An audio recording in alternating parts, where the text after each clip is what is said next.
இக்கிகாய்ன்ற இந்த புக்கை எல்லாருமே படிச்சிருப்பீங்க. இந்த புக்கை பத்தி இப்ப நான் பேச போறது இல்ல. இந்த புக்ல சொல்லி இருக்கிற ஐலாண்டை பத்தி நான் சொல்ல போறேன். ஆக்சுவலா இந்த புக்ல வந்து ஒகினாவான்ற ஒரு ஐலாண்ட் இருக்கு. அந்த ஐலாண்ட்ல இருக்கிறவங்களோட நார்மல் லைஃப் டைமிங்கே 90 above தான். எப்படி உங்களால 90 above வாழ முடியுது? நார்மல் நம்ம ஊர்ல எப்படி இப்ப 40 50ன்றது நார்மல் ஏஜா இருக்கு ஒரு பர்சனோட லைஃப் டைம். அங்க வந்து 90 above 100 aboveன்றதுலாம் ரொம்ப ரொம்ப நார்மலா பார்த்துட்டு இருக்காங்க. அமெரிக்காவில் இருக்கிற ரிசர்ச்சர்ஸ் எல்லாம் அங்க போய் பாத்துருக்காங்க. அவங்க டெய்லியுமே எந்திரிக்கும் போது இதுதான் என்னோட பர்பஸ் அப்படின்ற ஒரு இது. நம்ம எல்லாம் ஸ்கூல் காலேஜ் ஜாப் எல்லாம் முடிச்சதுக்கு அப்புறம் தான் பர்பஸ் கண்டுபிடிப்போம்.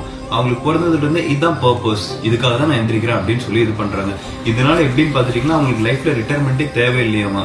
ஏன்னா பிறந்ததுல இருந்து அவங்க எல்லாமே அவங்க விஷன் அதை ஃபாலோ பண்ணிட்டே போயிட்டு இருக்கிறதுனால எனக்கு எந்த ரிட்டையர்மெண்ட்டும் தேவையில்லை, எந்த ரெஸ்டும் தேவையில்லை அப்படின்ற ஒரு இதுல பறந்துட்டு இருக்காங்க. யோசிச்சு பாருங்க, 2026ல நியூ இயர்ல ரெசல்யூஷன் எடுத்து போனை வந்து அவாய்ட் பண்ணணும், ஸ்கிரீன் டைம் குறைக்கணும், பிளஸ் வந்து ஹெல்த்தி ஃபுட்ஸ் எல்லாம் சாப்பிடணும் அப்படின்லாம் நம்ம யோசிச்சுட்டு இருக்கோம்ல.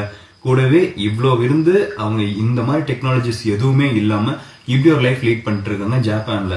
இதை பத்தி நீங்க என்ன நினைக்கிறீங்க? சப்போஸ் நீங்க ஒரு நாள் அங்க போய் இருக்கணும்னா என்னென்னலாம் பண்ணுவீங்க அந்த ஐலாண்ட்ல? Leave comments here and subscribe.